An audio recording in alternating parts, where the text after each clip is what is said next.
Pledge of Allegiance, please. I pledge allegiance to the flag of the United States of America and to the republic for which it stands, one nation, under God, indivisible, with liberty and justice for all. And if you could all please join me in a moment of silence. Okay, thank you. Thank you. Hello? Hi. No, you're elected, pal. Oh, no. I stepped down. So you All can right. go over. I will entertain a motion for the approval of the October 7th school board meeting minutes. So moved. Moved by Philip. Do I have a second? Second. Second by Ben. Any changes, edits, omissions, additions? I did notice the one, Denise, that I said about Suzanne.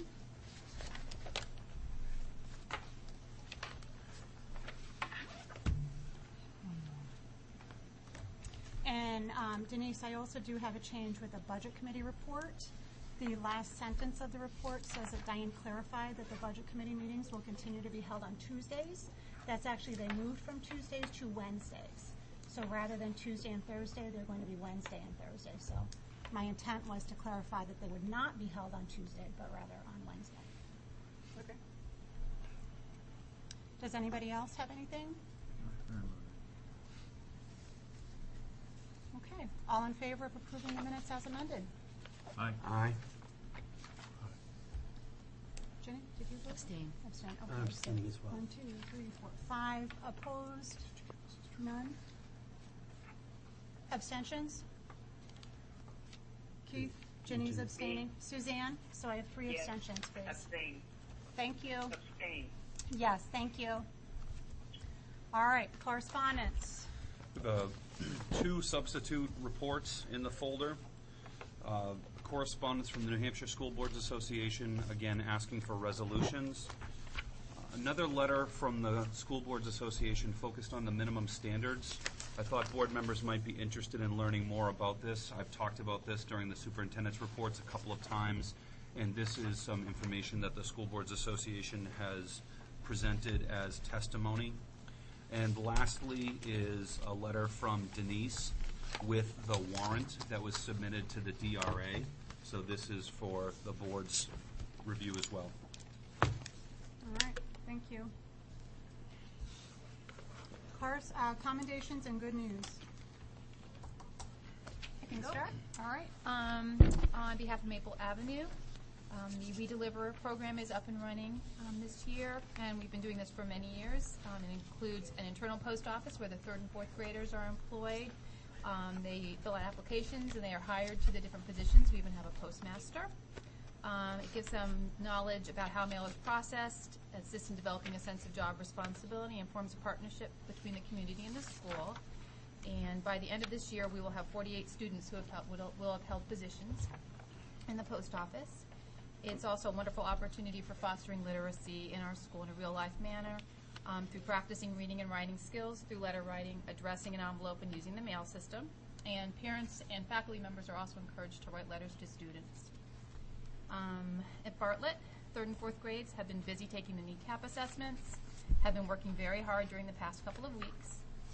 During Fire Prevention Week, members of the Goffstown Fire Department visited the school and talked about fire safety with the students. And they also read some of their favorite stories to the children and helped serve lunch.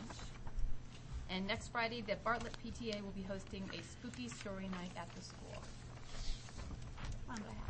Thank you. Any others? For sports, for cross country, we had our league meet last Saturday, so like 2 Saturdays ago, and the 7th and 8th grade girls came in 3rd place and won a trophy. It was pretty exciting. One of our 6th grade boys came in 1st and received a medal. At the state meet, which was this past Saturday, we had an 8th grader receive 5th place, and then we had a 6th grader get 9th place against the entire state. The boys soccer A team won their first game of the playoffs, and the boys soccer B team is undefeated. I don't know about the games tonight, but that's how it was today. Both boys soccer teams are advanced to the semifinals, and the girls soccer is in the quarterfinals as of today. and all other sports have finished their season on a good note. Student government, a lot's brewing. October 11th, we had our election, so now we have officers. Our next meeting with the officers is tomorrow, and we're going to discuss how to get the team reps for each grade so we can start doing the turkey trot and all the big activities that we do. They helped build the boat for the pumpkin regatta, which might have got stuck, and but it looked really nice, and they did the Paws Pride all over it, and it looked really nice. And we're also going to try to do the youth forum, so sometime next week the high school is going to come over and talk about what youth forum really is, and then get the 7th and 8th graders involved in that. The ice cream social was a huge success. We had over 200 people in attendance, and it was an opportunity for families to come out and enjoy some community connections and enjoy ice cream. The newspaper, their first edition, should be out by the end of the month, crossing our fingers, and kneecap testing went really well. Great, thank you. For the high school, 2 weeks ago we finished our homecoming week. The seniors came in first, juniors second, freshmen third, and sophomores were last. It was really nice this year because there was staff participation as well as student participation, so that really brought the assembly together more, and everyone was really excited more than past years. Last week was kneecap testing for the juniors and PSATs for the sophomores and the juniors, and that went really smoothly. As for clubs, there's a new Habitat for Humanity group, and they're selling booze for Halloween, so little treats for people, and they're trying to raise money. The high school student council is starting to get involved with Mountain View Middle School. We hope to go to some of their meetings and help explain what we do for 8th graders who are going to come into the high school next year. Student Council is also looking for volunteer opportunities for their community service committee, so if there's anything anyone can think of that you need help with, let the Student Council know. And other than that, that's pretty much it. That's great, thank you. Do we have any other commendations or good news? All right, seeing none. Public comment? Okay, no public comment tonight, so we'll go to the standing committee reports. Policy review committee report. Hank wasn't able to join us tonight. Do we have any members of the policy review who have anything to add? I know you guys haven't met, but you have a meeting scheduled for November 25th. PNC. Nothing new since we had our meeting at the last board meeting. No Okay. news.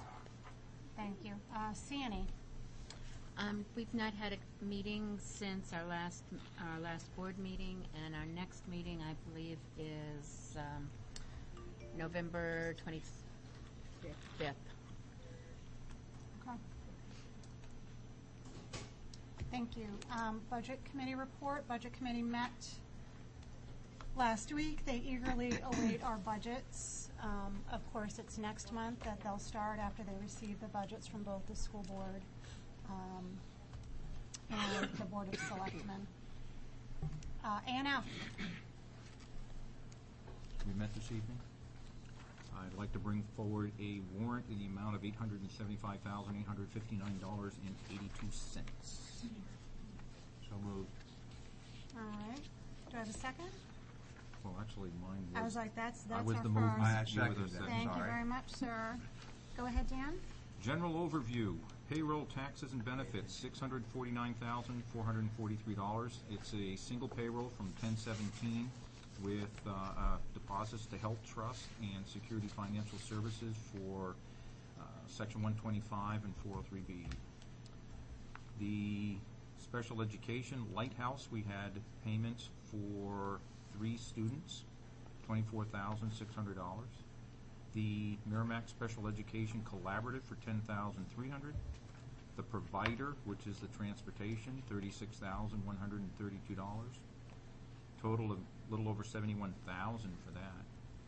Fred Fuller Oil, the only facility we have left of the schools burning oil is Maple Ave. topped off the tank for $10,400.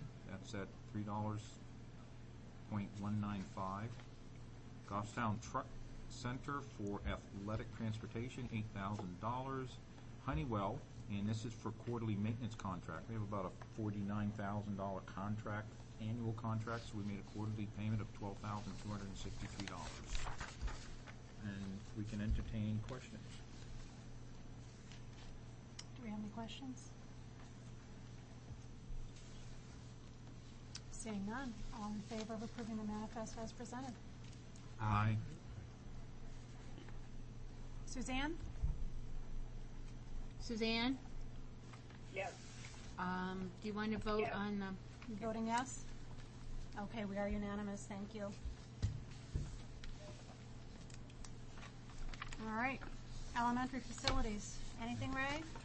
Tony DeFranco, who had served as the chair for the first iteration of the committee, is in the process of contacting everyone who's served on that committee. He's trying to establish a Wednesday evening that everybody can get together and begin the work. Okay. That's about it for now. That's perfect, thank you. Goffstown, New Boston. Don't think we have anything on that. Goffstown, Dunbarton, no new developments with the exception that we have a meeting scheduled for this Thursday. Am I correct? Yes, we haven't met since our last meeting. 7 o'clock. Yes. Yes, at the SAU. SAU Executive Officers Superintendent Search Committee report. As we sit right now, we're trying to schedule a meeting. We've been charged by... November 5th is the tentative date. We're waiting to make sure people can make it, and our guests can make it as well. Okay. But we have set it for November 5th. Okay, I will not be in attendance that night. Really? I can't. But in summary, for those in the audience and at the table, the SAU board met last week and charged with the committee with starting up the superintendent search for a search for a full-time superintendent. So we'll determine dates and move from there. SAU board meeting. I don't think we have anything to report beyond that. Which brings us to the superintendent report. Well, the board likely has heard that we had a very sad situation happen. We had a 5th grader at Mountain View who was hit by a car. And I wanted to commend Wendy Hastings, who's here this evening, and her administrative team. We had administrators meet with all the kids and all the staff at Mountain View and gave an update of what had happened, that the family had allowed us, they had approved us to share information with the kids. From what I know, he's doing a little better, but likely has a long road of recovery ahead of him. So it was a very sad event for our community, and our heartfelt thoughts are with the family.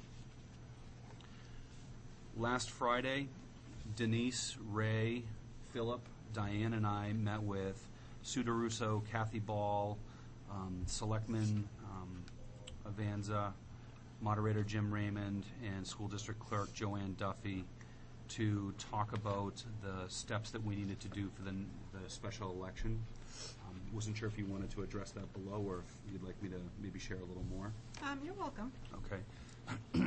Well, first, I'd like to thank Sue DeRusso and Kathy Ball. Kathy has just a tremendous amount of experience with all the logistical elements that we need to consider through the special election. She provided us with resources. She provided us with supplemental materials that had additional information regarding the special election. The long and short of it is, for the election, we will have to have voting booths. And there's an algorithm that says that for every, I believe it was 125 registered voters, you have to have a booth set up. We don't necessarily anticipate that we're going to get that kind of a response to have 50 or more voting booths set up, but those are the components that we're working on. We can do a combination of the full booths with tabletop booths. So we're looking at all of those elements, working with the town, working with DPW to ensure that the booths are moved, they're set up. et cetera. Jim and Joanne are working on other elements from their perspective. Denise has done a great job. She started pulling together the notes and the input that Kathy Ball had shared with us. So we are doing everything we can to get this figured out and scheduled and coordinated. And that We've- was December 3rd, correct? That the actual... 4th. The 4th? So It's Wednesday the 4th. Wednesday the 4th. We are in school those days, and at this point, we are planning the voting will be in the gym here at the high school, and will be in the gym at Bartlett. We are considering the elements around parking and the potential impact of making sure that there's adequate parking for folks who come to vote those days. So we will work with Mr. McBride and Mr. Bousquet to see if we might be able to have staff park off-site, maybe do a shuttle run of some sort. We'll do the best we can so that parking isn't impacted the way that it typically is.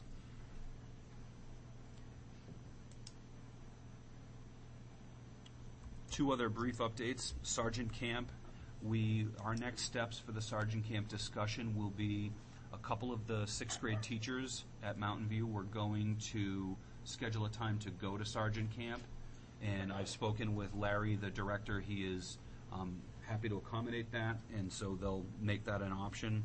And then beyond that, we're going to interview parents to gauge their level of interest in the Sergeant Camp program, providing them with a couple of different opportunities in terms of the duration of the stay. We're thinking, after meeting with the 6th grade team, that a one-night, 2-day event is how Mountain View would like to proceed this year.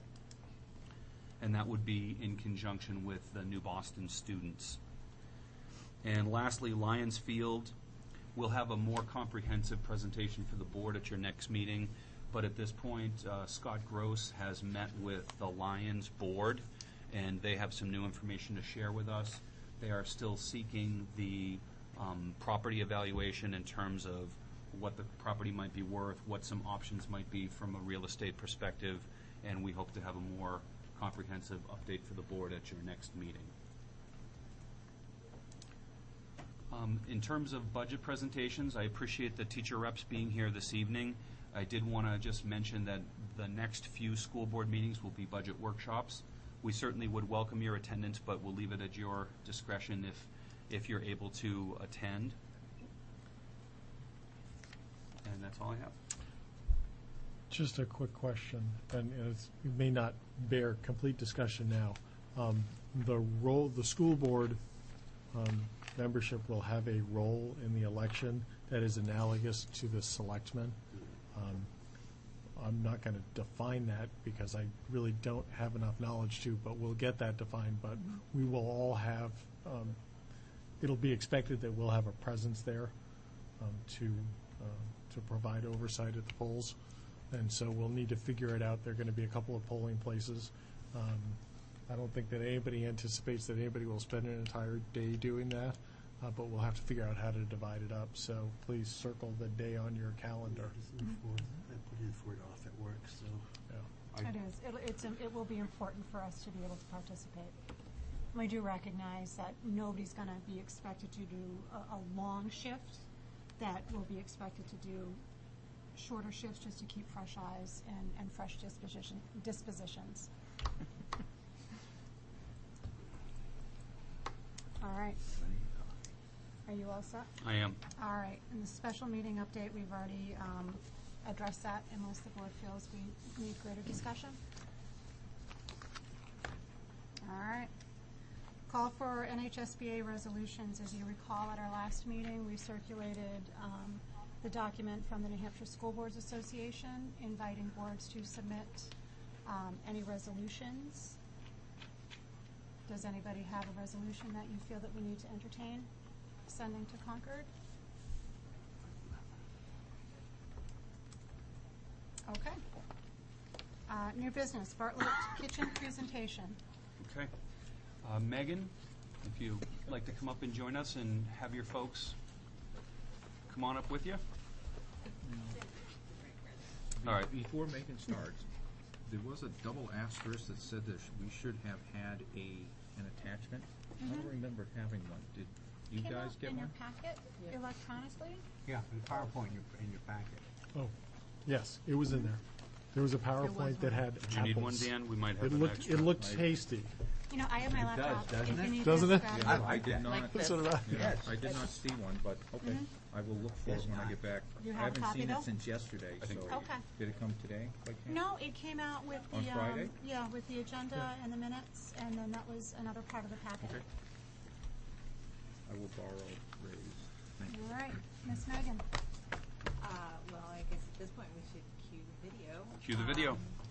We did put together a video to give you a quick tour of Bartlett and kind of what the students and staff are working with as just kind of as a basis to kind of a visual presentation of the PowerPoint. And then we can entertain questions after that. Hi, I'm Ray Labor, the business administrator at SAU 19. With me this morning is Brian Maltby, our interim superintendent, David Bousquet, principal at the Bartlett Elementary School, and Megan Bizzaro. Megan is the food service director for the Goffstown School District. What we want to talk to you about is give you a little bit of background on the food service program at Bartlett, kind of focusing in on the limitations with our current kitchen facilities and serving areas. The last 2 years, the Goffstown School District has proposed a bond article for elementary facilities renovation work, both here at Bartlett Elementary School and at Maple Avenue Elementary School. The work here at Bartlett, specifically related to the kitchen, envisioned pushing out the back wall of the gymnasium about 25 feet or so in order to construct a new kitchen area and a new serving area. Unfortunately, for the past 2 years, the school district has not been successful with the bond articles that it has proposed to district voters. So what we're finding ourselves having to deal with today is how do we use current resources in order to maximize the food service preparation and serving program here at Bartlett Elementary School, as well as trying to reclaim some of the space inside the gymnasium for use in physical education programs and other school instructional needs. So if I can add to that, Ray, the model that we're proposing is moving away from a model where all the food for the Bartlett students are cooked in the kitchen here, and migration towards a satellite program where another school, likely Mountain View or Goffstown High School, would prepare additional meals that we would then have a vehicle that has all the appropriate regulation components met, that we would transfer food to Bartlett here, which would minimize the amount of equipment needed in the gymnasium specifically. We have 2 very large freezer units that are behind the camera, one you can hear running ever so quietly. And we have a large milk cooler over there. All of the equipment being in the gym impacts the physical education programs and the safety of kids in this space to be able to partake in our school program. Megan, maybe we can get some input from you in terms of some of the shifts associated with movement towards a satellite model. Sure. The satellite model would allow the food service program and actually would benefit the program as a whole in all 4 buildings, not for our students here at Bartlett. It would allow us to make purchases much more efficiently, smartly. It would obviously allow us to have extra dollars to be able to spend higher quality items.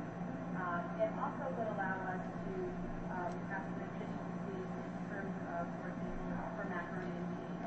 But staying on site, we have a nice continuum in terms of the student expectation of flavor profile from one building to another building. And for some of the ingredients in Bartlett, sometimes you only need 1 pound of something. And purchasing 1 pound is a lot more expensive than purchasing 25 pounds. We're fortunate that we have 2 bigger buildings, Mountain View and the high school, that would allow us to look at those 2 buildings as indeed the sending school to Bartlett. additional safety piece would be in the driveway as well, because we would actually have far less deliveries happening here with big trucks, which is always a concern in terms of the safety for students and staff in such a small area. And some of our vendors actually don't even pull around back, they come in the front door, which adds more transportation into with wear and tear on your front door, your rugs, the tiling, and those types of things. So there is some maintenance pieces also that there are some benefits for. But satelliting really is something that a lot of school districts are doing. Some items such as pizza and chicken nuggets, we're actually going to still cook that on site because they don't travel well. We're actually benefiting from some collegiality with some other districts to find out and really only put in the best practices for our students here at Bartlett. That's a brief overview about how it would work. Megan, can I also ask you, the current equipment that's here in the Bartlett gym, would you be able to repurpose these pieces of equipment and maybe replace some older, less efficient models you have in other kitchens? Yes, we would be looking at doing that. Most of the equipment we should be able to repurpose into the district so that we're not just using old stuff. We want to be able to upgrade as much as the other buildings as well, because these units in here are fairly new. We want to make sure that we utilize them the best that we can, because also some of the other buildings will be doing more purchasing, so they will need additional refrigeration and freezer space. So yes, we will. Good. Mr. Bousquet, can you talk a little bit about, in terms of if the equipment wasn't in your gym, can you talk about what some of the benefits would be for Bartlett? The equipment in the gym has been a big concern for a number of years. We have the freezer unit, the refrigerator unit, the little cooler, like these cools, like serving areas over there. And it impacts the whole gym. We talked about that it's not just the gymnasium, it's also lunchroom, and it's also music classes that typically held here. The sound of the equipment impacts the music classes.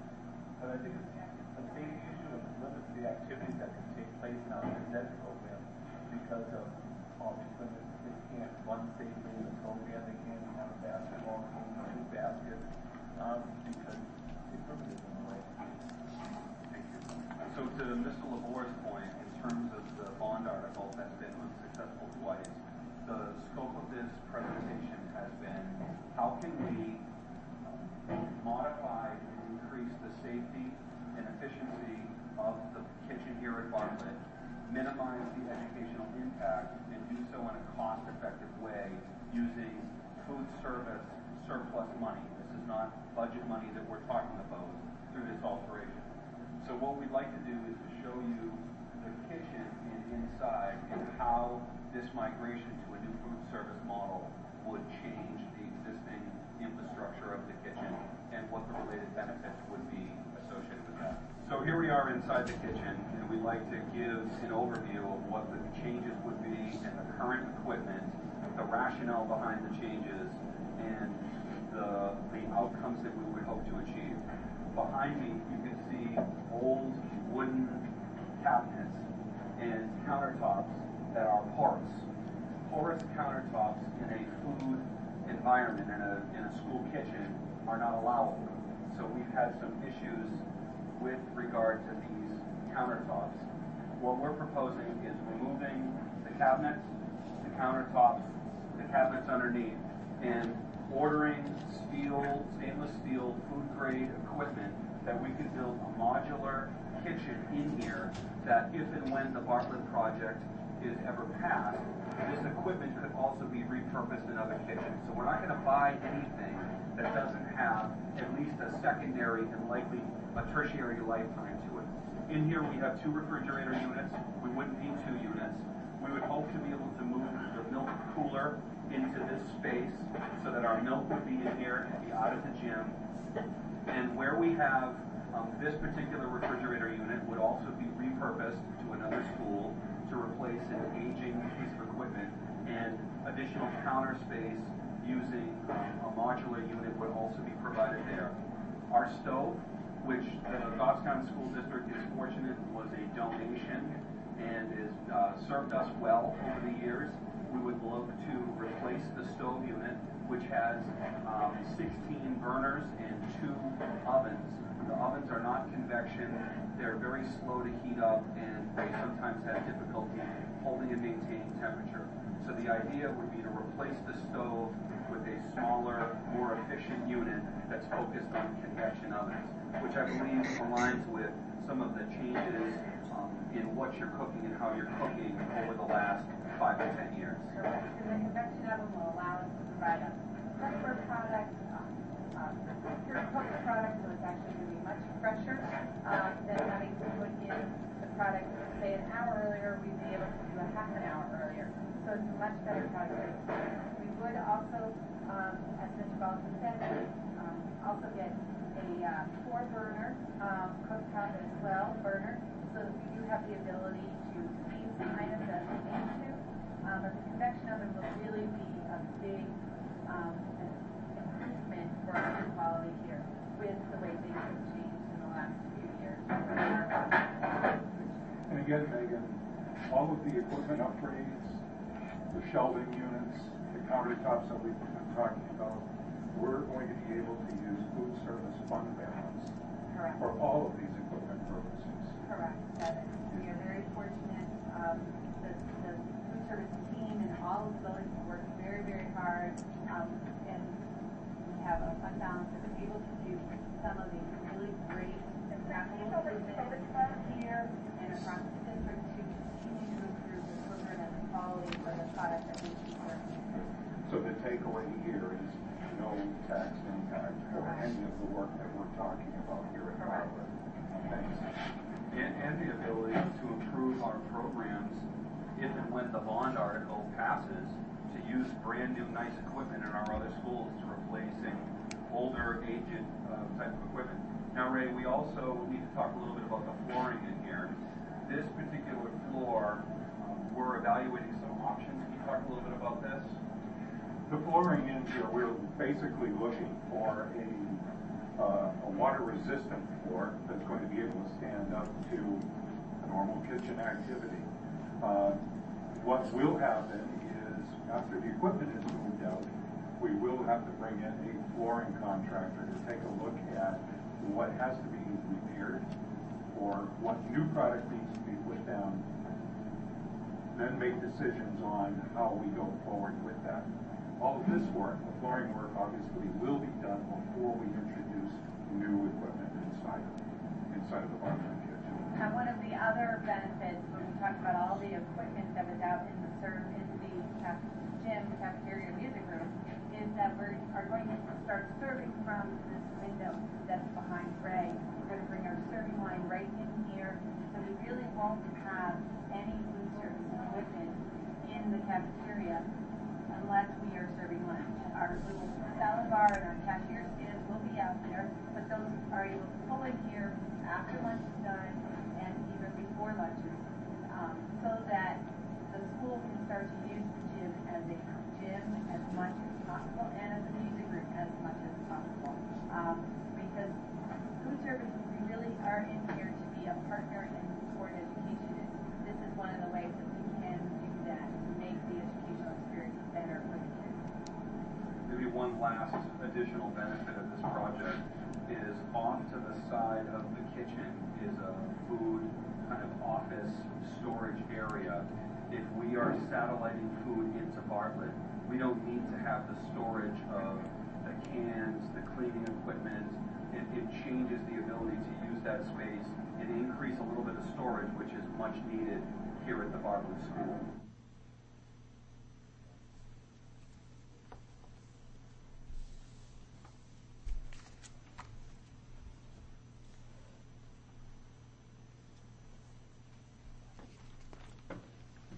So in addition to the video, the PowerPoint that Megan put together goes through and provides additional information and cost information. Would it be the board's pleasure to go to that, or would you have questions about the video first? Just a quick question. All of the tables at Bartlett are tucked into the wall. There aren't any freestanding that are on the floor? Stan would be the expert in that. They're all the tables go into the wall. You're not the using cafeteria any tables extra all tables, fold right? up. Take it down every day and put them back up. And there aren't a couple that don't fit into the wall, though, right? There's 4 that actually don't go into the wall. Loose ones, and you put in the middle. They fold right up. And those sit on the gym floor during the day. They always stay in the gym floor. They aren't set up, they're just folded Folded. up and then. Fold right up and fold down. Any other questions about the video? So we'll go to the PowerPoint. Okay. Megan? We provided you the PowerPoint, and we were fortunate enough to get that to you early so you could preview that and prepare any questions that you have. One of the pieces that we've learned since shooting our video is that the stove that we're talking about, if this all goes through, replacing with a convection oven and a 4-burner cooktop oven piece. Actually, the fire department, when they were there serving lunch, was very interested in that item because that would work well for the way that they cook. They cook differently than we do. So, quite honestly, that was the one item that I was concerned as we, talked about this conversion. And actually, we have some folks that are very interested in it, and just across the road. So that would work out quite nicely. The refrigerator, one of them would go to Maple Ave, replace an old one up there, and the 3-door freezer actually would go up to Mountain View, and we're looking at reconfiguring the storage space up there so that it would fit in, and we're working with the staff now, so that because Mountain View will probably be the main sending and receiving school for Bartlett, and the commodities will go to the high school. So they'll actually be getting items from 2 buildings, and actually probably we would move the commodities that currently go to Maple over to the high school as well, because they tend to get too much that they can store, so then we're trucking it all around. So now we'll just have it all go to the high school and make the high school kind of our commodity distribution center.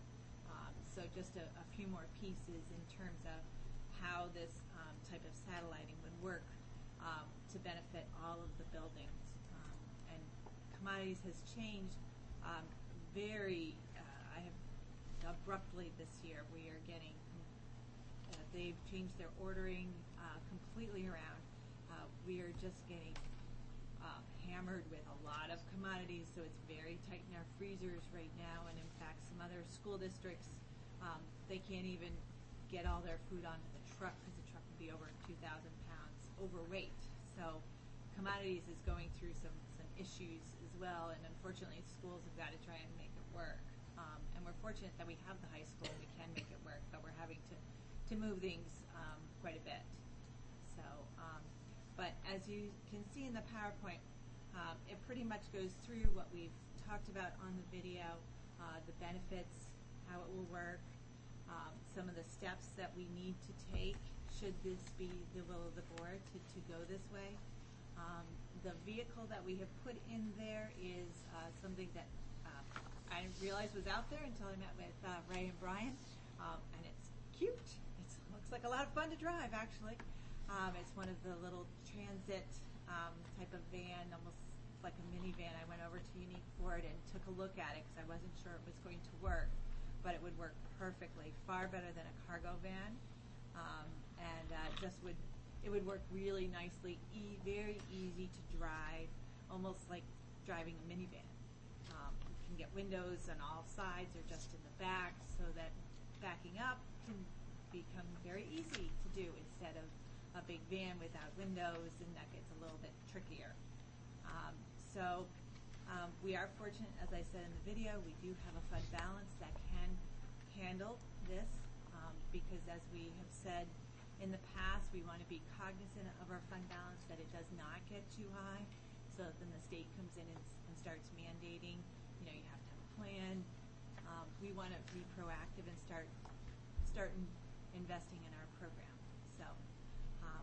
questions about what we've presented?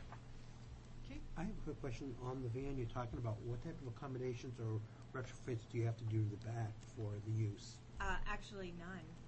The only thing we would probably put in would be like a metal, not, for lack of a better word, a gate. I'm not a car person, so right behind the driver, so that A it would mesh chain right, type of so thing. that it would protect in case of an accident.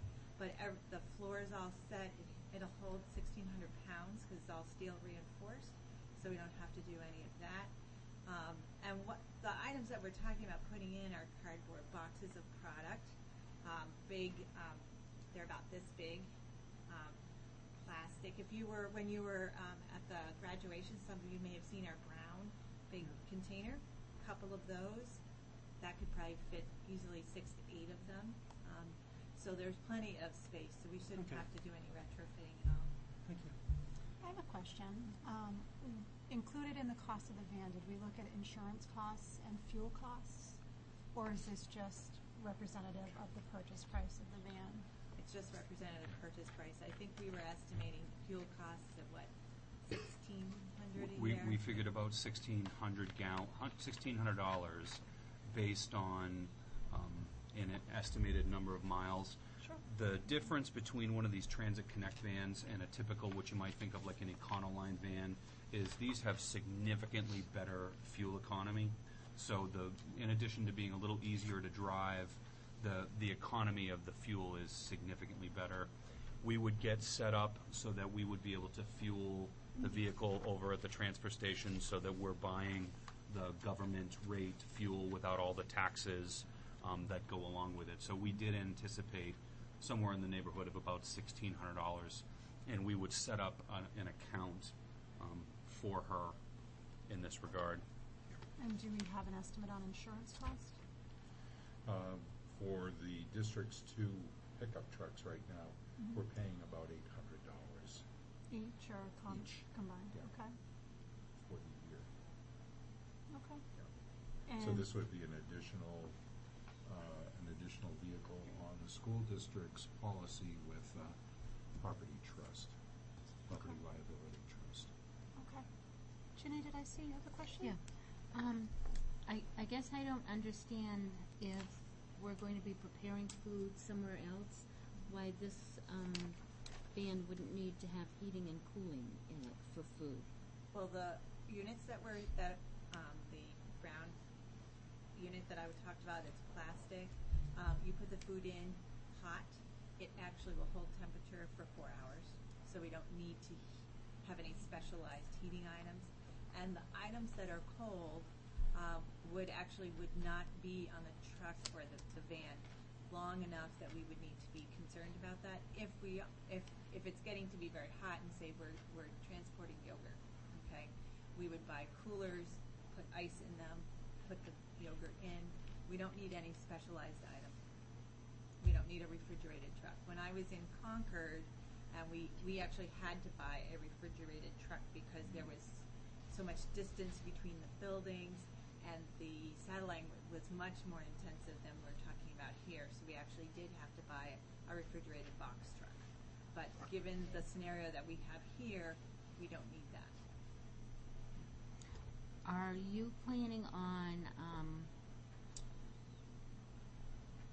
hiring more people to be able to do this, or are people going to be losing their jobs, or No one's going to lose a job. No one's going to lose a job. How many employees do you think it's going to take to make the extra? Actually, we in the presentation I put in a 4-hour. We currently have 3 positions at Bartlett. One of those positions actually is going to get part of their day is going to get repurposed, if you will, and we're going to just extend it by actually 3/4 of an hour. So it'll be a 3 3/4 hour, not a 4-hour position. After consulting and talking with my team, we decided that really was enough time because they're going to when they go in, they'll start at the sending school, say at Mountain View. That'll be where the van is stored, and so they'll start their day there. Bartlett serves lunch actually later than Mountain View does. So they need to be at Bartlett, let's say it's a macaroni and cheese day. They need to be at Bartlett with the food by 11:30 because service is at noon. Mhm. And there's plenty of time because they'll be starting at roughly 10 o'clock in the morning. So that's an hour and a half, which is absolutely plenty of time because what would happen is that the staff at Mountain View would have already put together the macaroni and cheese. So it's pretty much all done. They're not going to come in and just cook the amount there. We're going to align the menus such that when there's mac and cheese at the elementary, it'll be at Mountain View, so that when they're making it, we capitalize on that efficiency of production. So are the employees going to have to pay to drive back and forth to school, or is the van going to take them? They're going to drive the van. They're going to, so they won't have to drive their own cars No. back and forth? No. And are the kitchens at the high school and Mountain View big enough to take on a project like this? Because to me, working in different capacities as a volunteer as I have before, there really is not a whole lot of extra room in either one of those kitchens unless something has changed greatly in recent years. Well, the high school kitchen has more than enough room, to be quite honest with you. Plenty of space in there. Mountain View is a little tighter, but the three head cooks from Mountain View, Bartlett, and the high school and I met, and we went through the menu together and said, all right, let's talk about this. Let's if this were to happen, where do we think this, all right, mac and cheese, you need an extra 50. And the Mountain View head cook really felt that it wouldn't be a burden, that they would be able to manage that fairly easily. And we also have the high school. The high school is very large. The piece about the high school that makes it not quite as good a sell as Mountain View is that to load the vehicle would be more complicated because we have a loading dock, but the loading dock's up here, and it really only works for 18-wheelers, really big trucks, and we're not going to purchase something that. So then we have the ramp, and in the wintertime, that ramp, we all try to keep up with it, absolutely, but it can be icy, and that's what happens in New England, so that can get tricky. But we'll be working very closely as a team to ensure that we're in a good place and that things are not falling through the cracks. But we have gone through the elementary cycle, color-coded it, said, okay, you would have this, you would have this, and we would be working very closely in the menu planning and production to make sure that we can handle it. But after talking with the team, they're very confident and feel good about it. Okay, Ben, you had a question? Just a couple of them. You're going to need a lift gate on this van? No. Also, would that require a CDL license? No. No, okay. It's basically like a little. Okay.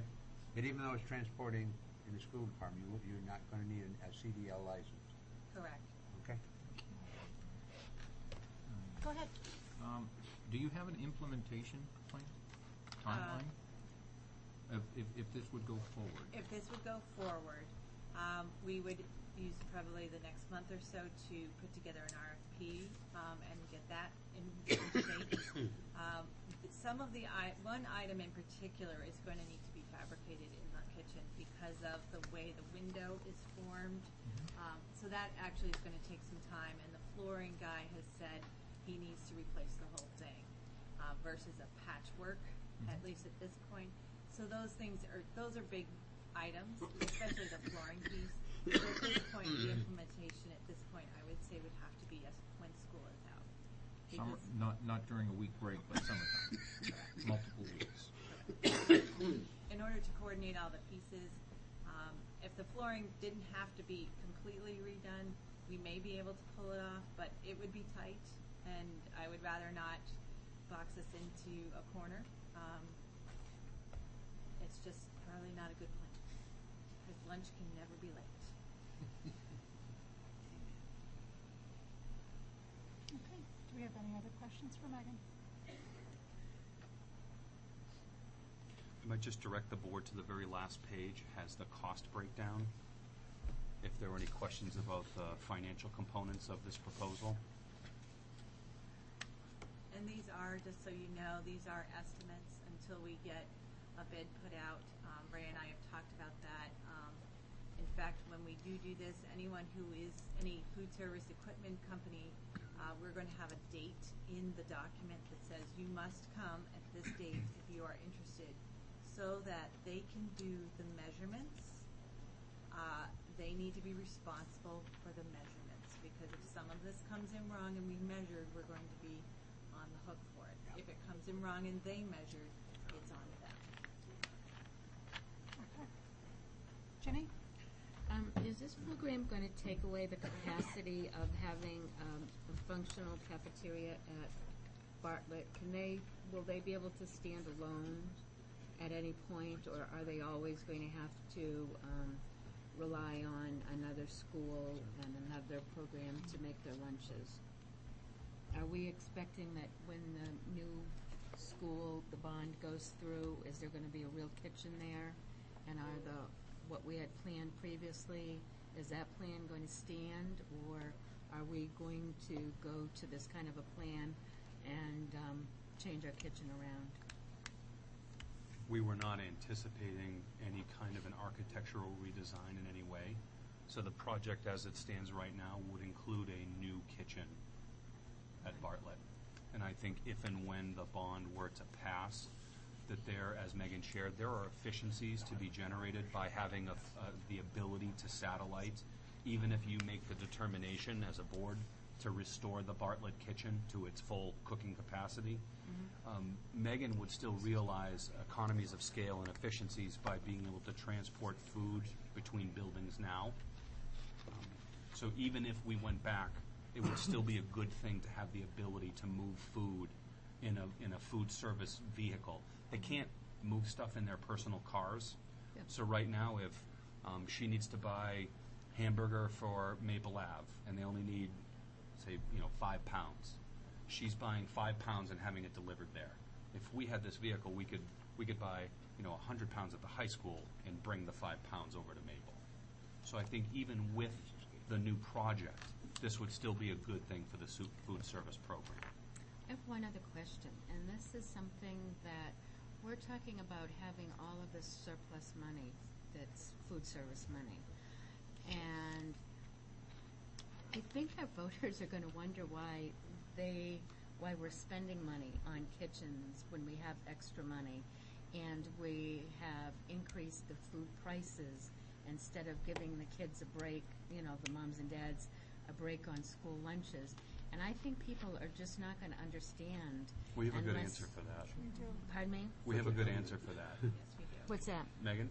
Well, I know what the good answer is, but I think we're going to have to explain it to people. Yeah, I mean, we can say that, well, the government says that we have to do it this way, but I think we're going to really have to get that message out to people so that they understand that we're using the money wisely and not just, charging them, because we did increase the prices. And instead of decreasing those prices, we're spending money on all kinds of new things for kitchens and different programs. So I think if we go forward on something like this, that we're really going to have to explain to people all of that part of it, or they're going to just really wonder what we're doing. Ray, you want to respond to that? Yeah, unfortunately, it's a fact of life we operate today. Yeah. But I think we need to make sure that we do a really good job at educating people so that they understand that. Yeah. Philip, did you have a question? How many meals do we serve a year? Ballpark. 100,000. The reason I ask is because one of the other ways that we could look at this is if you look at our ability to reduce price for any given purchase, we aren't talking about spreading it over 4 schools or 1 school because our prices are relatively consistent and stable. You're looking at a change in quality or ability to perform as against a potential price reduction that is probably, when you spread it over thousands or hundreds of thousands of meals, is going to be de minimis. So there are choices to be made there, and we can't look at just what we're charging, we have to look at the thing operationally and make determinations about what is best in terms of providing a quality product in the most efficient way possible. And if at the end this becomes more efficient on an educational level as well as a food service level as well as a space use level, then it becomes a little bit more easier, I think, to digest. At least that was my takeaway. And Yeah, it doesn't. Oh. Go ahead, I'm sorry. It doesn't feel frivolous to me. I look at a kitchen. We've tried for a few years now to renovate the kitchen and have been unable to do so via a bond. We have a kitchen that poses some safety concerns with the way it's used as far as the cafetorium situation. And we have outdated equipment, and we have equipment that's not passing code, or it's not up to code. And because of our management, we do have the opportunity to make these adjustments and corrections. And it sounds to me as though it's been done with the foresight that when we do some renovations, we can use that cabinetry elsewhere. We can use some of these items elsewhere. So it seems like a good fit for where we are. And I'd just add, Ginny, if there was a way that we could use the food service fund balance to reduce the price of meals for families, we would do that. Yeah. And unfortunately, the requirements of the feds saying how much we have to charge per meal and does not allow us to do that. Whether you think that's a good thing or a bad thing, it is the situation that we find ourselves in. And I certainly recognize if we could help families with a lower price, we would do that. We wouldn't even be talking about this. Okay. Well, my point is, we all sitting here understand that. But as this information goes beyond here, there are people that are not going to understand that. So my point just is, I think we need to make sure the education happens. One of the things, Ginny, one of the pieces that I'm really excited about is the fact that we could actually start looking at the farm to school program, which is utilizing local or New Hampshire products in our programs. Mm-hmm. And the biggest barrier in that program is transportation. Yep. Farmers can't get it to us; we can't get to them.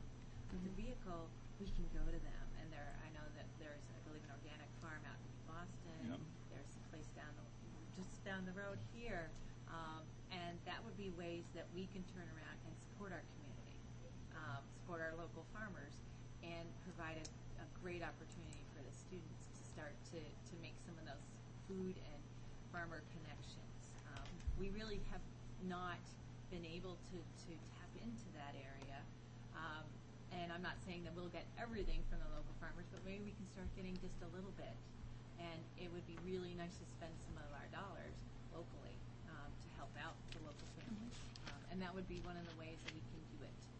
I can't put it in my car. I can't put 6 bushels in my car anymore. All right, so are you looking for decision this evening? We're looking for some sort of direction. Yes.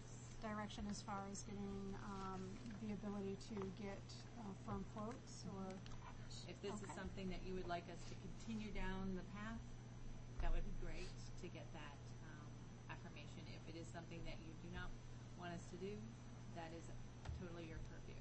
Okay. Do I have a motion? So moved. Philip, what is your motion? Please move forward with the program as you've described it. Develop the RFPs and realize the vision. It makes sense.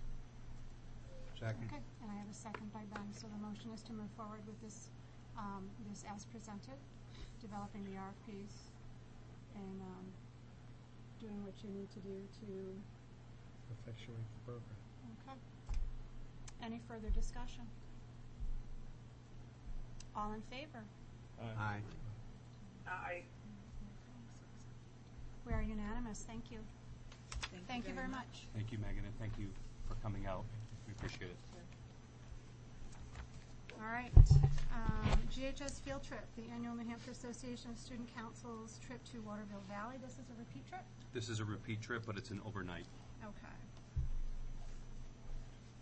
We do not need a motion. It is within state, and it is a repeat trip, so no motions.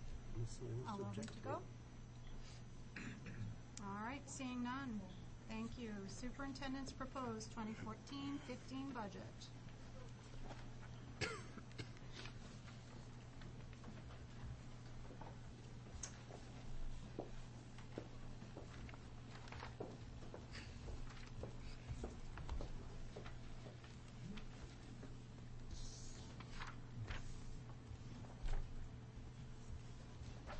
This evening, what we'd like to do is go through a brief presentation on the budget that you're going to receive this evening, and then to give the budgets out.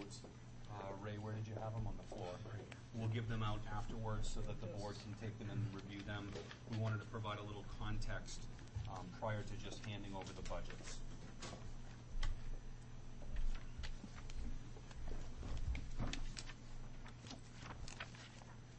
Thank you. I'll wait till everyone has those. It's what you call, don't give us paperwork to look at while you're talking. Right? He wants our undivided attention. Just to remind the board of the budget calendar that we have 3 evenings of budget overview presentations currently scheduled for you. On Wednesday, we'll go through the district lines, the default calculations, the revenue projections, as well as the new programs or new elements that are contained in the budget that you'll see this evening. On next Monday, the high school, middle school, and athletics. And on next Wednesday, the elementary schools, facilities, and technology will present to the board. I wanted to start with the numbers. So begin with the end in mind. The default budget came in at $36,409,227. The budget that you're being presented with this evening is $499,923 higher than the default, for a total of $36,909,150. Priorities that we discussed and coincide with the presentation of the budget are the 2 contracts that we are currently negotiating, and understanding the fiscal impact of both of those respective warrant articles. Should we be able to move it on to the warrant for both the Teachers Association and the Support Staff Association? So I want to talk about how we developed this budget. Ray, Kate, Bonnie, MC, and I met with all the principals individually and reviewed their budgets that the principals developed for each of the respective schools. At the end of that presentation, the difference between the default budget and the principal's proposed budget was $1.7 million higher with the principal's budget. What we then did was we went through and we looked at how we could cut the budget down to the default level, so that we looked at essentially having a bare bones type approach to the budget, so that there was a budget that was even with default. We then built the budget up with several priorities, including maintaining our current instructional and academic programs, focusing on teaching and learning, safety, special education, and facilities. So those 4 categorical areas you'll see throughout this presentation, and as the principals make their budget presentations to you as well. And at the bottom, I have the word actuals.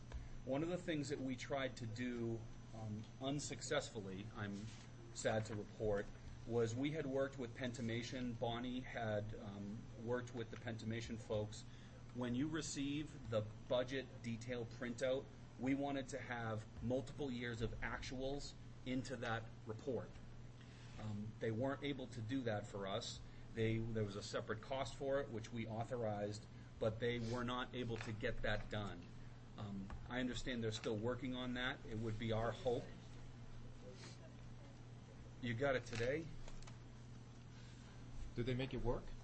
Well, they did, but it's complicated. You've got to set up every report individually. So last time I got to Ray with it, it was just We haven't tested it yet. Okay.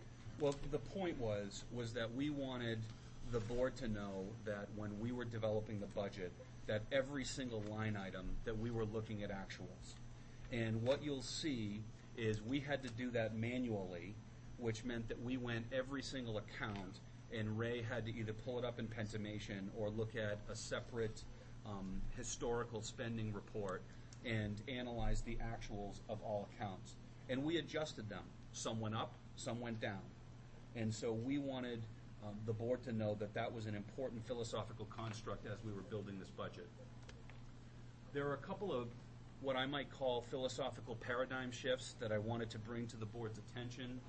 The first was, when we think about our historical unreserved fund balance, and we've carried a rather large fund balance over the years here, the two primary elements that contributed to that fund balance on the general fund budgetary side were what we call teacher turnover money and health insurance savings.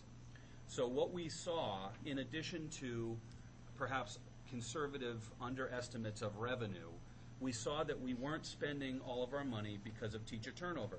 You have a teacher retire, they're at the top of the salary grid, you replace them with a younger teacher, a newer teacher, a less experienced teacher, and you realize savings accordingly. Correspondingly, there were savings in health insurance that went along with typically hiring someone who might be not married yet, someone who may only have a two-person plan as opposed to a family plan. So over the years, we've had this savings as a function of those two elements. And we'll talk more about, and I'm going to show you the numbers of what those are over the years. Secondly, when we went through the budget, as the board knows, as we've cut the budget pretty consistently over the last several years, there are many capital projects that have not been able to move forward. The budget that we received from Mr. Agate had significant capital projects into it, things that are identified in the CIP. When we met and reviewed that, we wanted to present the idea to the board, is this something you'd like us to include in the budget, or is it something that perhaps the board would like to consider as a warrant article? We simply present that for the board's consideration and deliberation. In terms of the health insurance, what this just gives you is an overview of the last 4 years and the variance between budgeted amounts of money for health insurance and actuals. So you can see, if you look at the far right column, we're averaging $337,000 of money available to us that hasn't been spent on health insurance. The primary reason for that has been the difference between GMR and the actual. Now, some years they were completely aligned. We actually just got the GMR today, and it's 10.5%. So we did make those adjustments kind of 11th hour. We probably got them at, 1 or 2 o'clock this afternoon. But GMR right now is 10.5%. So if we look at, and I apologize that this is a little blurry, the bottom right-hand corner gives you a 12-year or 13-year average that GMR and the actual cost is about 3% difference. So there is money to be found in these lines. Some school districts will actually under budget a line like a teacher sub line for substitute teachers, knowing that they're going to have teacher turnover money. We have not done that historically, but what we have done is we have used that money for what the previous superintendent referred to as the so-called wish list items, that we focused on some capital projects, some facilities projects, as well as extensive focus on technology. So we wanted to present this tonight, and to give some context to this, we did not include smart boards, iPads, computers, or any of those technology-related items in the budget. So the budget you're going to receive doesn't have technology increases, with the exception of some software improvements that I'll talk about, and improvements to our network functionality and our network speed and efficiency. And when Mr. Gerolman reports and presents on the technology budget, he'll talk about that extensively.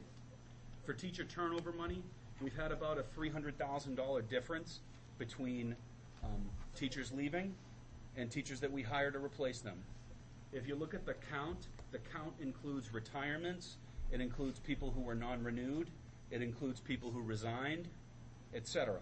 Right now, we only know about one retirement. So that number right now is only one.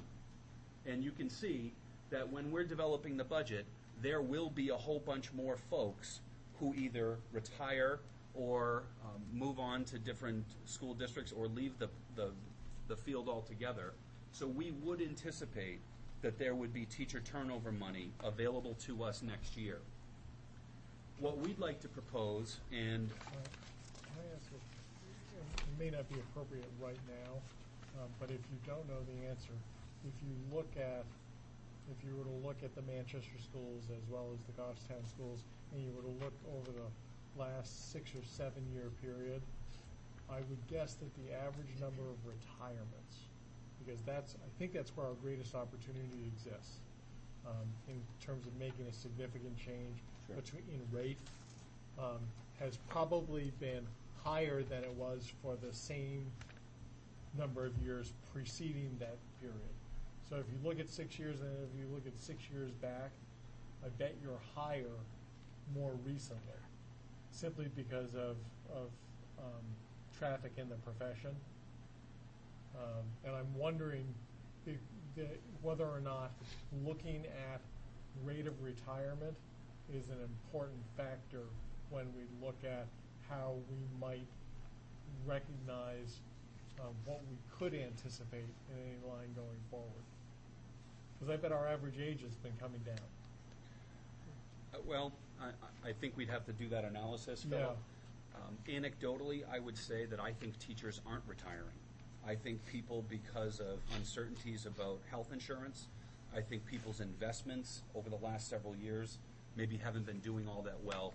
So I think our actual levels and rates of retirement might be even a little lower than you might think. Okay. But this includes, not just retirements. This includes folks who don't come back to us for whatever reasons.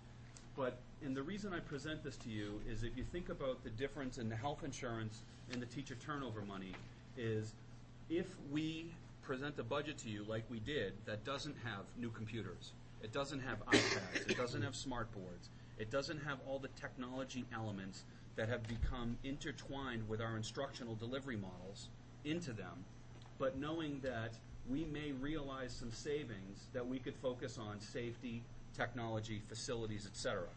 We've been doing this the last couple of years, but we've never talked about it during the budget process. So I just wanted to present that to the board for your consideration, that there's maybe a little different way of thinking about and looking at this. The overview of the budget priorities, really it was twofold. It was to maintain our current level of programs and to not move backwards from an educational service delivery, teaching and learning model, and to focus on safety, teaching and learning, special ed, and facilities. For safety, we have added a pretty significant capital investment in cameras at Mountain View, Bartlett, Glen Lake, and Maple. Right now, currently, Bartlett and Glen Lake are not on the same program as the high school, Mountain View, and Maple. They are not web-enabled cameras, that there's a central DVR that you're able to access and change cameras. You can't burn CDs. For example, when we had the break-in at Maple Ave, we were able to burn a CD right away. To do that at Bartlett is significantly more time-consuming and problematic. And we've added new cameras to each of those facilities. This is included in the budget. From a teaching and learning perspective, we've added a 8th grade teacher. I do this knowing that we're losing Dunbarton students, and Wendy and I had extensive conversations regarding this. Their anticipated enrollment and class size in 8th grade next year is 26 kids. So if that's your average, some are higher. And we're concerned about the size of math classes and concerned about the size of some of our other core classes. And Wendy had asked for 2 teachers. At this point, 1 teacher was included in the budget. And when Wendy does her presentation next week, she'll talk to you about how she would look to reconfigure to offset. The board may recall for many years you talked about a bubble, that there was this class that was going up through. Well, they're in 8th grade next year. And even without Dunbarton, the numbers are still really high. I'm sorry, these are current 7th graders. So next year they'll be in 8th grade. I'm sorry, good clarification. So where's if that's the bubble, then the 6th grade going into 7th grade is less. And so what about the 7th grade teachers?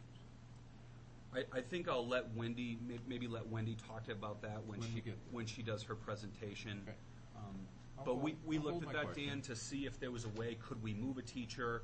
We actually, the elementary principals maybe don't want to hear this, but we actually looked at class sizes of the younger grades to think that maybe there might be a teacher that could be moved.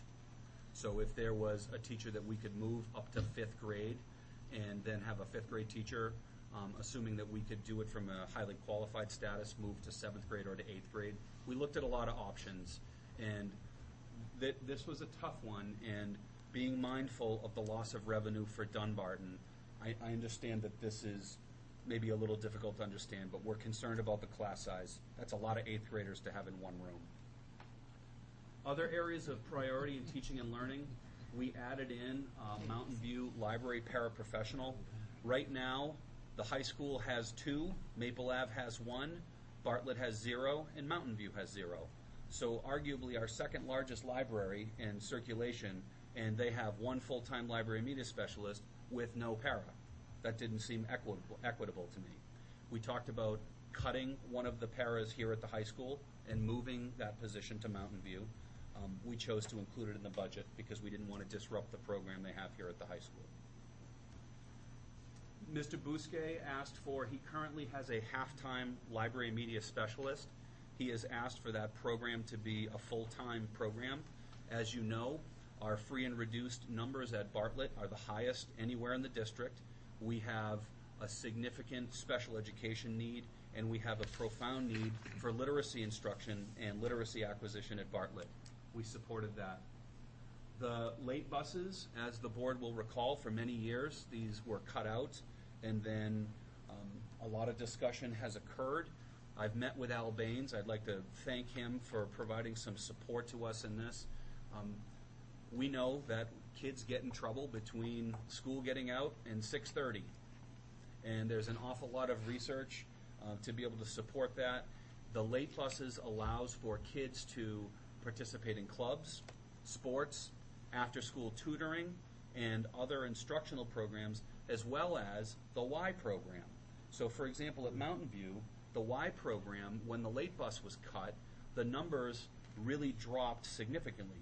As you might recall, Crispin's House always did that program. When we lost the late buses, the numbers plummeted and they weren't able to sustain the program anymore. We think that if families had a way to pick kids up from the Y program, those numbers might go up, and thereby keeping kids off the streets, so to speak, and out of harm's way, where they can get help with homework and have structured activities, and again, more connections with adults. Microsoft and Windows upgrades. Mr. Gerolman has asked for improvements in those programs that we're currently running outdated programs, that kids are using programs that they don't use when they leave the schools. We restored money for professional development, both for teachers as well as technology-related professional development. Field trips and assemblies have been restored to all schools. This was something that, as the board will recall, we had no money available for field trips at the elementary schools and no money for assemblies. That has been restored. We've added money in for replacement furniture, for broken chairs, broken desks, and the like. Network enhancements that I will not try to explain, but will defer to Mr. Gerolman when he comes. And specifically supply lines and books and printed material. Those are your 611 and your 641 lines. The board will likely recall those accounts have been slashed over the years. When we built this budget, we originally took them down to level funded for this year, and then we reinstated what the principals had asked for. And these are all your things like your workbooks, your consumables, paper, all the supplies we use to run our schools. For special education, we have added a special education teacher at Bartlett. This is based on student needs and the level of support currently being required at Bartlett. We have some pretty significant increases based on individual student needs for teacher of the deaf. Currently, that is a contracted service. We would likely try to hire our own teacher of the deaf, but they're very hard to find. The board may recall that there are new requirements that are mandated upon us to provide special education services for kids enrolled in charter schools who are Goffstown residents. That line has skyrocketed over the last 2 years, and we have extensive costs because kids are attending charter schools and we still have to provide special education and related services to them. And we increased the number of days for the Mountain View Special Education Administrative Assistant. We run summer programs, and we have students transferring in and out, and she's not a full-year employee, and we end up having significant inefficiencies because she doesn't have enough days in her contract. For facilities, what we've done here is we put $100,000 into this budget and focused on maintenance and repair projects. On Wednesday evening, Ray and I will present you with a table to prioritize those projects, but everything from paving projects to looking at the drainage issues here at the high school, that there are significant capital projects that have been neglected over the years. Bartlett has an increase in the number of days for their summer custodian. They realized this year that they just couldn't get all the cleaning done and all the projects done that they wanted to. Older schools require a lot more time to keep looking fresh and clean. And we added in a district-wide part-time grounds custodian. This would be a position that was focused pretty extensively on the exterior of our buildings. Looking at, right now, we have a lot of contracted services that we might use for things like brush cutting, tree cutting, so there may be some efficiencies that we could garner by looking at doing that in-house and having someone who's dedicated to mulching, pruning shrubs, pulling weeds, cleaning up the exterior of our buildings. You may recall in the past we had the prisoners come and do some of that work through the work release program. That went away, so we can't get the prisoners to come do that anymore. And there are just a lot of programs that I think we could spruce up the exterior of our buildings and take better care of our grounds. The next series of slides are slides that the board has received historically. This is information that I'll provide just informationally for the board and for any interested public. Our enrollment is stable. So our projected enrollment next year is going to be 2859. At the time that we did this, these are our numbers for this year. The Dunbarton students leaving, we are anticipating just under 100 Dunbarton students, which is almost all of them, next year here at the high school, and about minus 50 at Mountain View for next year. So these numbers would be essentially 50 less kids would be what we're anticipating now. The class size numbers you can see for Bartlett and for Maple are in good shape. We like to see our elementary classes around 20. If you can go a little under 20, that's a great thing for teaching and learning. What's problematic for us is if you look at grade 8 and looking at that class size projected at 26, which is an awful lot of 14-year-olds to have together. The per pupil cost, as the board has seen historically, we're significantly under the state average. And at this point, the state average is looking at $13,000 and change based on the 11-12 school year. So this is FY12. And we're about $2,000, almost $3,000 under the state tuition average, with only a handful of districts that are spending less than we are. Those towns include Dover, Pelham, and a few other districts, Hudson, Franklin, but most all the other towns are spending more per pupil than we are. Average teacher salaries, we're kind of in the middle of the pack with this. We've been slipping lower as we've had 2 years of no raises for teachers with no new teacher contract. But at this point, our average teacher salary is $52,000. Comparison with Bow, which is $61,000. Our percentages of free and reduced lunch continues to increase, albeit slightly. You can see at Bartlett, we've gone from 31% up to 33. Maple, 13.8 to 16. Mountain View, up just a little. And the high school is actually down a little. Unfortunately, we see a lot of families that don't access the program with older kids. This is something that Megan and her staff does a great job trying to reach out to folks, but we see a lot of high school kids that would be eligible who don't want to be in the free and reduced lunch program. Even though it's anonymous, discreet, etc., it's an unfortunate thing. In terms of our English language learners, our numbers have increased significantly over the last several years, including with the so-called Rite Aid condominiums. There have been students that we have picked up from there. We're a little nervous about the 48 units that are going in behind Shaw's, or formerly known as Shaw's. At this point, we don't know what the potential impact of that is. Ray and I did meet with Brian Rose over at the town hall and went through his projections. I think we have maybe a little more concern than perhaps the town does, but potentially we could be getting even more kids. It'll just be a function of how they're distributed. If we get a whole bunch of third graders for Bartlett, we're going to have a problem. If we get high school students, we'll be able to take them in much easier. Did the algorithm mirror the algorithm that they used for the Rite Aid project?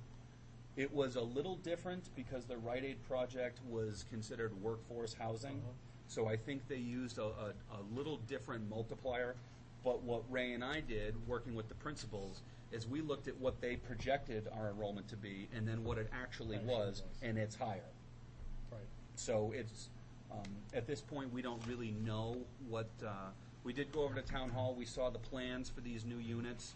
There are 48 of them, and it's fair to think that we will experience enrollment increases. It'll just be a function of how they play out.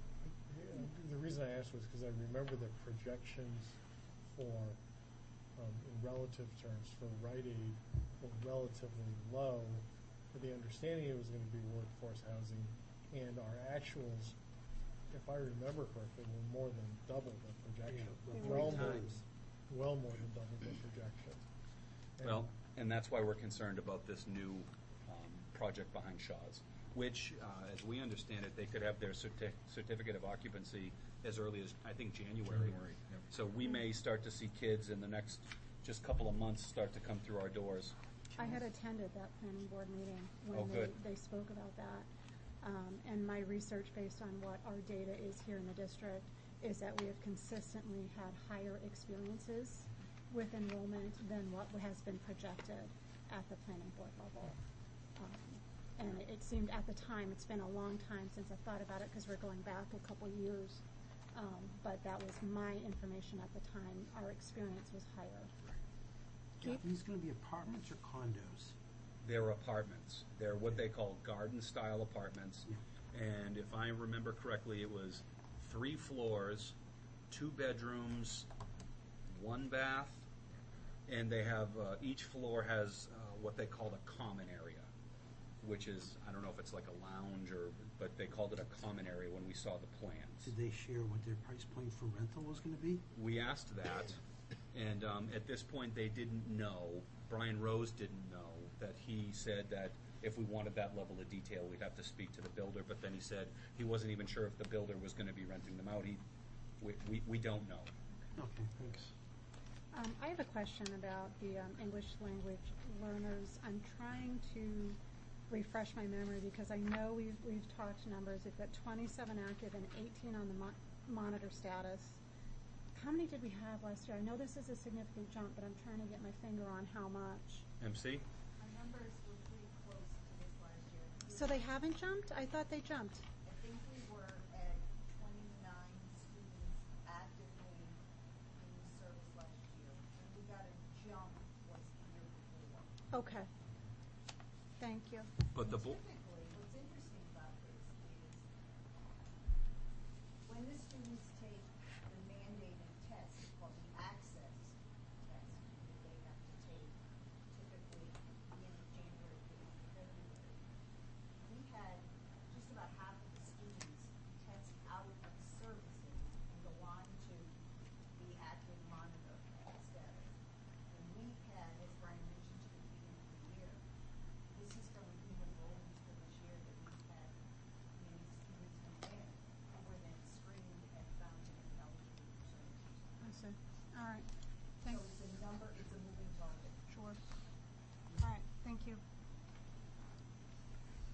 Our special ed numbers are a little below the state average at 15% of our total population. We've got about 450 students who have special education needs. And with that, I would get to questions, knowing that we didn't give you any of the numbers tonight, apart from the default budget and the superintendent's budget. So it would be our intention at the next meeting to start to go through all of those lines and to start to get into the detail. But we wanted to provide a general overview to the board before you received the budget and went off to your respective budget layers to review the accounts.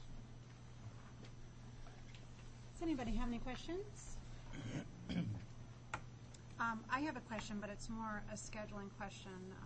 I don't know if you have an answer, but what time frame do you anticipate for Wednesday? How much time do you think it will take to go over what is planned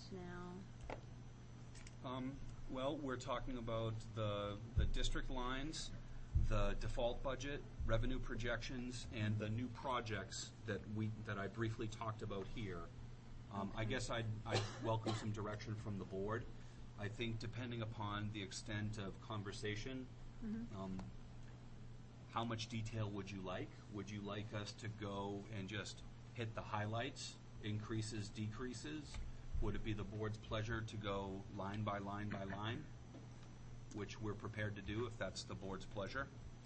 The reason for my question is I'm looking at what our schedule is. We have tonight, we have Wednesday, we have next Monday, And we have next Thursday. Wednesday, and then we have the following Monday, which is the 4th, which we had previously anticipated having a budget settled, approved, ready to go to print for the budget committee on the 6th. I want to make sure that we're maximizing our nights so that we are able to do the work that we need to do in order to get this done in the time frame we have. So I'm wondering if can we take some of the presentations that we previously thought might fit on Monday and add them also onto the docket for Wednesday. That's the nature of the question.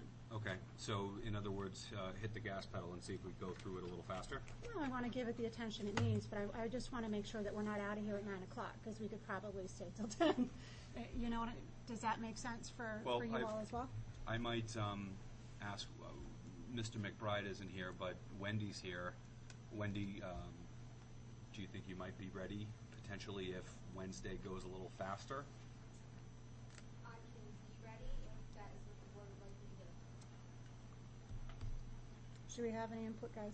I'm presuming that if we go with the schedule here and we're not making any motions or making any modifications, then everything flies by. But if we have to make modifications, we are usually don't do that till we see everything, and then we come back. That would only give us Monday. And I can see your point there, which would then be do or die, because we promised to the budget committee on the 6th. What I like about doing it the way we're talking about right now is typically what has happened is we've had the principals come in and give the presentations on Monday, and on Wednesday, like we've had that quick overview, but none of us have ever had any questions.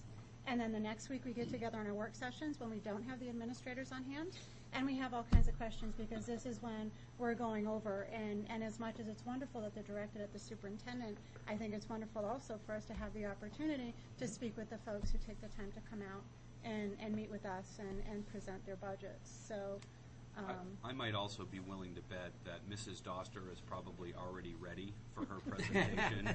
I would equally bet that Mrs. Pishka is equally ready with her presentation. So perhaps if we had other folks in the queue, and I mean, we want to give the board sufficient time if there are questions with the schedule that we've determined, but if time allows, realizing that it's just more nights out for all of us, that I think, is it fair to say we might be ready for a few other presentations potentially on Wednesday? No pressure. Well, here's the question. How long do we think the if there were absolutely no questions, how long would your presentation be? And then we could factor in questions and answers after that. What do you think, Ray? I'd probably give it a about an hour and 3/4 or so, 2 hours, to give a detailed presentation to all of you. That's Okay. assuming a lion's share of line item discussion, being most of the line items. I guess also, we would welcome some direction. Would it be the board's pleasure to go line by line and to go through each of the budgets and consider and discuss all of the accounts, or would you prefer, sort of the highlights, so to speak, or areas of increase or decrease? I mean, we'd welcome your direction on that. We have line by line after having the opportunity to review the budget. So later. Well, I mean, if we have it tonight. Yep, okay. I do think we will address many of the lines. Am I correct? I don't want to speak for the rest of you, but I do think typically we do.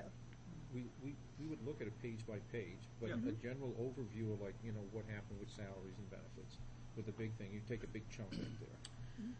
With different things of that nature, and it might be, because sometimes it's very efficient to do it page by page, because then you're hitting every account. Right. And then we don't necessarily have to go back. There's a number of different ways of doing it. I think But I think it's important to pull out the highs and the lows too, Yep. so that it gives us, some real idea of what the changes are, Yeah. good or bad. I do think if the presentations are ready, we would have time to Okay. take maybe a smaller school. Okay. Not the high school or the middle, but a smaller school. Sound fair? Does that sound fair? I'm sorry. Just nod in agreement. I'm sorry. What we concurred is that it sounds like we have time, should they be ready, to take a presentation from one of the smaller schools, not the high school or the middle, but perhaps one of these smaller schools, if there was a presentation, one or two of the smaller schools. Does that sound Sure. fair? That way we're not pulling an 11 o'clock night, but we are maximizing the night that we have convened, and then we can carry on Monday. Leslie, are you and Suzanne available on Wednesday? Okay. Mrs. Pishka? Okay. Okay. Well, why don't we do this? If we plan on having Glen Lake ready to present, Wendy sounded like she's pretty confident that she'll be ready for Wednesday. We'll have Mountain View and Glen Lake ready to go, and then if Suzanne's able to make it, we could have Wendy wait till next week. Or Bartlett, don't forget Bartlett. Yeah, I just You said Mountain View instead of Bartlett. I think. yeah, but I just But haven't talked to David's not David. here, I so don't know know. if David's going to be able to be here Wednesday evening or not. All right, why don't we just do the best we can? Okay. As far as everybody checking their agenda and seeing what's going to work for us, and then we'll move forward. Not looking to Fair put a enough. monkey wrench in, I just do want to make sure that we're maximizing everybody's time. If you guys are coming out, let's make sure we get the job done, that kind of thing. They go first, we'll go last. Go first. Yeah, Ready to- we'll Yeah, go 'cause you guys last. are here anyway. Yeah, okay. Sound fair? Miss Jenny? I'd just like to say to Wendy too, that, we're not trying to put her on the spot, in that you're new, you don't have to say, yes, I'll be ready and I'll be here. Oh, yes, You we know, are. No. If you Sure, you all need- in favor of No, I putting mean, her it's only fair, this is Yeah. her new No, no. first budget year here She's and ready. stuff. I'd hate to She got her big girl. make you think you have to She's stay ready. awake, up for the next 3 nights. Brian's ready to burn the midnight oil with me to get it done, so, yeah, That was beautiful. Perfect. All right, thank you guys. Do appreciate that She can hold her flexibility. own, clearly. Yeah. So no, just figure out the availability. And Yeah, we still have that facilities and technology, we could slip in there. Yeah.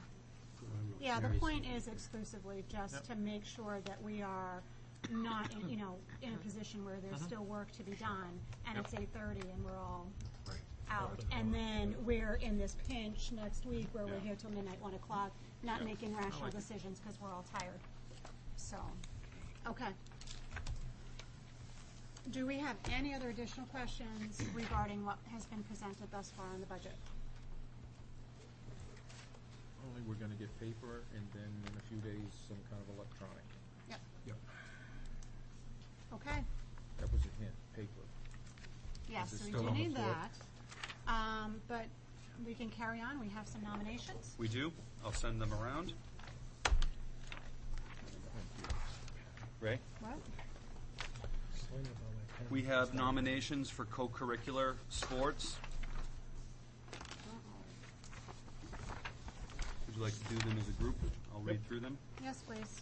We have Mr. Pishka for cross-country, Mr. Johnson for boys soccer, Ms. Guthrow for field hockey, Ms. Merritt for field hockey B team, Mr. Garrity for soccer boys B team, and Mr. Lee for middle school volleyball. I looked at that first one there, Mr. Diskin. Haven't these coaches been coaching all season? Well, that's it. I'm looking at this as from a They're all timeliness previous coaches standpoint, here. and I'm thinking it's a I little think bit, their season's just a little about bit done. behind Yeah, here. sure. So should we thank them for a job well done? I would nominate them. So All right. moved. All right. I'll second that. I was going to say, thank you. And what was your movement there, Philip? To accept the nominations of the co-curricular. Thank you. And I have a second from Keith. All in favor? We'll call them the co-curricular Aye. 6. Opposed? Abstentions? We are unanimous. Thank you. Notifications? We have notifications. We have, as the board is aware, we're working with a number of institutions of higher education, including Manchester Community College, Southern New Hampshire University, St. A's, Riviere. We have 5 students who are going to be doing classroom observations, and they are from Manchester Community College, Mary Jo Hannett, Ashley Hartnett, and from SNU, Marie Coyle, Tamara Harris, and Brian Birdwell. All right. Do I have a motion? So moved. By Ben, second by Jenny. All in favor? Aye. We're unanimous. Thank you. A quick question, Brian. Yes, please. We've been seeing a lot of these lately, which I think is wonderful to have the connections with the different colleges and universities around. Do our teachers ever get like a free credit or something towards their own professional development from these? Is there a program in place? Typically that- not for these are Observations, yeah, observations, right. so this is less extensive. Mhm. If someone takes on a student teacher, typically the college or the university will give them a stipend that you can take a free course. Okay. That's typically been past practice. Okay, so they do have those in place. then. They still Okay. do that, yeah. Those schools have been doing that for years, and they still continue to do that. Okay. Thank you. All right. Any other business that may legally come before the meeting? There's only one thing I wanted to mention again, Brian, got? that our student teachers or our teacher reps don't have to be here Wednesday, next Monday, or next Wednesday, only if they really want to. Right. All right. We don't have any non-public this evening, and I will therefore entertain a motion to adjourn. So moved. By Dan, second by Philip. All in favor? Aye. We're unanimous. Thanks, guys.